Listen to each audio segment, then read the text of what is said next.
fuerza que gobierna. Vamos a la ciudad capital de Corrientes a tomar contacto con el doctor el escribano Marcos Amarilla, presidente reelecto de el Consejo Deliberante de la capital. Amarilla, ¿cómo le va? Buenas tardes. ¿Qué tal? Buenas tardes, ¿cómo están? Un gusto estar en el programa. Igualmente, bueno, un poco esta sesión del lunes, que por un lado renueva o ratifica el rumbo que con sus autoridades, y por el otro habilitaba un número muy importante de expedientes en el marco de las extraordinarias. Sí, la verdad que bastante tarea nuevamente tenemos en este fin de año. Bastante extenso el temario que nos ha mandado del Ejecutivo, y aparte de eso nosotros también hemos incorporado como consejo algunos temas porque también lo podemos hacer nosotros. Bien. Y la verdad que bueno, está a partir del día de hoy ya las distintas comisiones, principalmente las tres más importantes, que son la de Hacienda, Obra y Legislación, ya se pusieron a trabajar en los expedientes que tenemos para tratarlo. Uh-huh. Así que bueno, estamos ya, creo que la semana que viene vamos a ver cómo continúan el trámite de las comisiones, a ver qué expedientes van a tener despacho. Están reunidos, están organizados para reunirse en formas conjuntas, más de una comisión. Así que bueno, van a trabajar mucho esta semana, a principio de la siguiente, y la semana siguiente seguramente vamos a tener una sesión donde vamos a aprobar todos los expedientes que ya tengan despacho de comisión. 18 nosotros teníamos en la convocatoria del Ejecutivo, y ustedes sumaron ¿cuántos proyectos? Nosotros sumamos dos más. Dos más.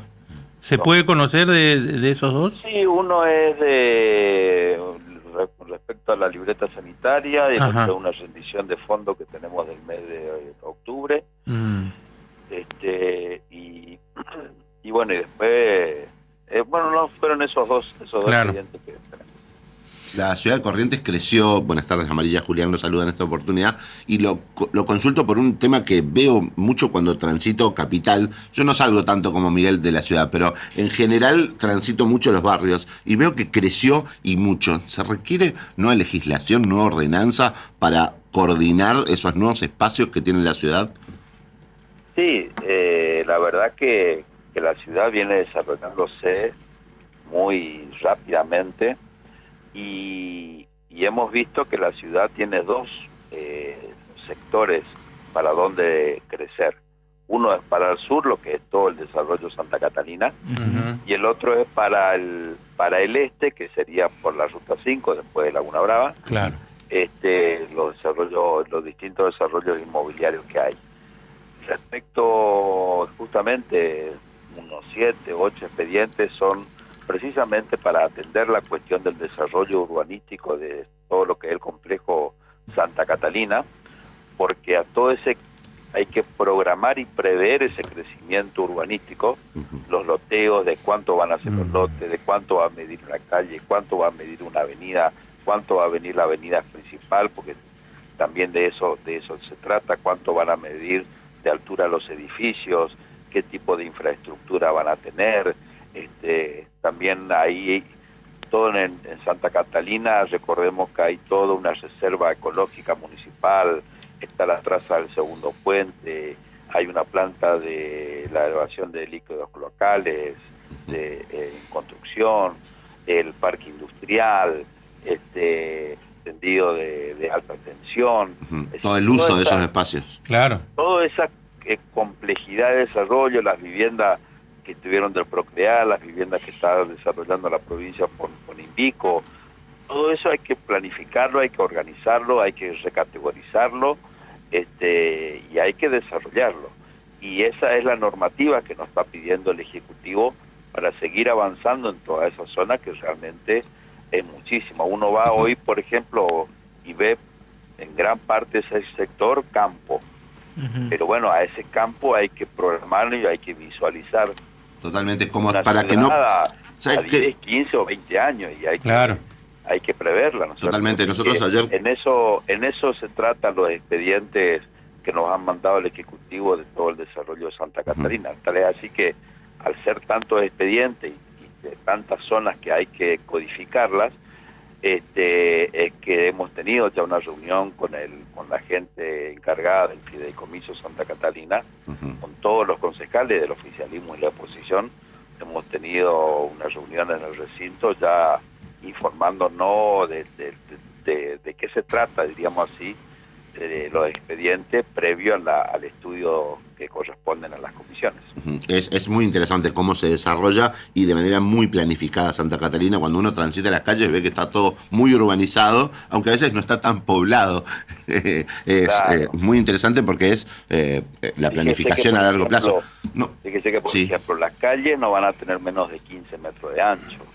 Hay avenidas que van a tener hasta 50 metros de ancho. Así que realmente se está proyectando una ciudad cómoda, de muy buen desarrollo.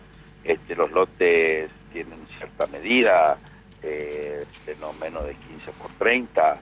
Es decir, se está pensando en una ciudad con un crecimiento organizado, ¿no es cierto? ¿Qué tal, Fabián? Lo saluda. En este caso, le quería consultar porque estamos hablando de lo que tiene que ver con el ordenamiento y en algún punto la noche fue una cuestión en la que también se hizo mucho hincapié. Sí. En ese sentido, ¿cómo ha quedado las cuestiones vinculadas a la nocturnidad en el marco del Consejo?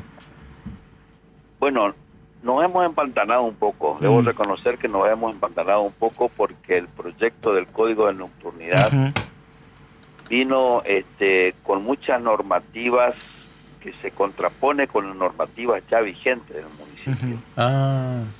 Por ejemplo, y no puede el Código de Nocturnidad ir en contra a una normativa de fondo, como le llamamos, como el Código de Convivencia. Hay cosas que ya están reguladas en el Código de Convivencia que están en este Código de Nocturnidad que no coincidían con el Código de Nocturnidad, y bueno, había un choque normativo ahí que nos hizo y nos está haciendo demorar un poco el tratamiento. O sea que acá las alternativas serían o avanzar de otra manera en torno al Código de Nocturnidad o reformar el Código de Convivencia. Sí, no, el Código de Convivencia no se va a tocar, diríamos así, no se va a reformular, porque ese es el código de fondo y ese ya fue aprobado y ya tiene su vigencia y lo que nosotros tenemos que trabajar, y es lo que estamos haciendo, pero la verdad que nos encontramos con una problemática al respecto. Pero bueno, es una tarea que nos queda para el año que viene, volver a retomar el tema con los departamentos técnicos del Ejecutivo. Hay un proyecto que particularmente nos interesa también, que tiene que ver un poco con seguir esta línea de un proceso de modernización que lleva adelante el municipio, que ahora da esta posibilidad del retiro voluntario a los empleados de la administración pública, municipal obviamente.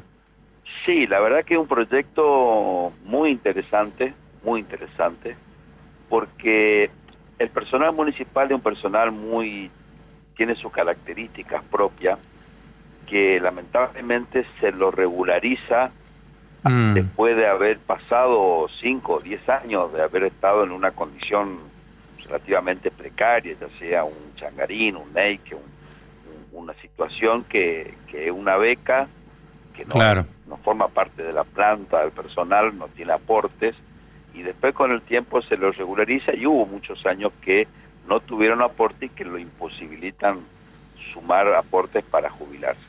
Entonces lo que se pretende es que cierto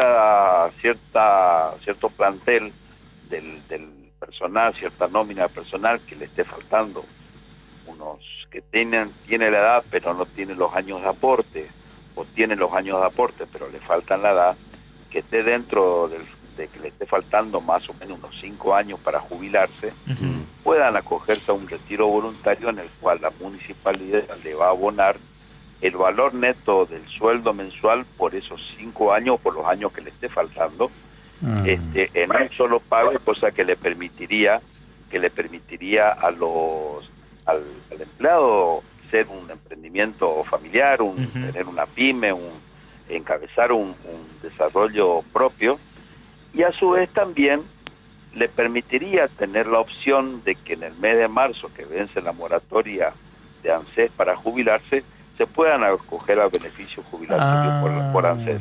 Entonces por eso se lo metió ahora este tema, que es un proyecto del Ejecutivo en el cual algunos concejales lo hemos visto anteriormente es decir, que hasta pienso que tienen identificado la franja a la cual se le daría esta opción, digamos, ¿no? Claramente. Nosotros calculamos de que aproximadamente unas 200 personas estarían en condiciones de acogerse a este beneficio, lo que a nosotros, al Ejecutivo, le daría la posibilidad de sanear también un poco su nómina de empleados. Así que la verdad que es un proyecto que hay que estudiarlo, que hay que verlo. Es un proyecto muy interesante, ha tenido la aceptación de la oposición y por supuesto del oficialismo. Todos estamos haciendo nuestro aporte a esta materia porque creemos que es una muy buena oportunidad para aquel empleado que tiene 65 años, 67 años, 60 años la mujer y no está pudiendo jubilar, si tiene que esperar 4 o 5 años más. Y creo que es una buena oportunidad de irse con un más que interesante dinero en el bolsillo para poder organizar algún emprendimiento familiar o particular, y a su vez también tener la opción de jubilar. Totalmente. Amarilla, tema presupuesto y tarifaria, ¿dan los tiempos como para tratarlo y aprobarlo?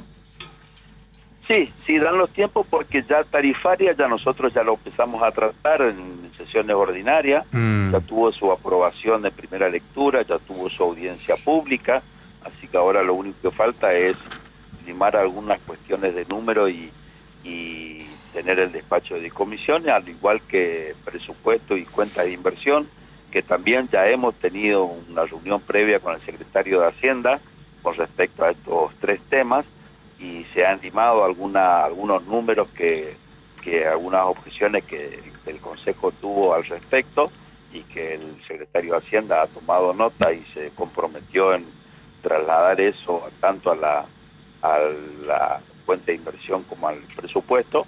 Así que creo que vamos a poder llegar bien a la semana que viene para su aprobación.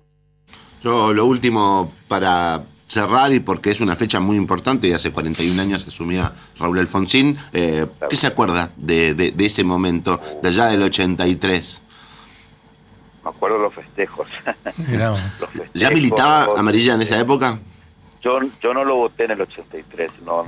Yo tenía 18 años, pero como cumplía año en julio, el padrón se cerró en abril, me parece, o en marzo o abril, por ahí se había cerrado el padrón, no pude tener la oportunidad de votarlo en esa elección, pero he participado en la campaña, en los actos. Fue mi primer acercamiento político después de verlo a Alfonsín en el Club Juventus. Me quedé totalmente comprometido con la política y con una forma de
LT7, Radio Provincia de Corrientes, AM900. El gigante del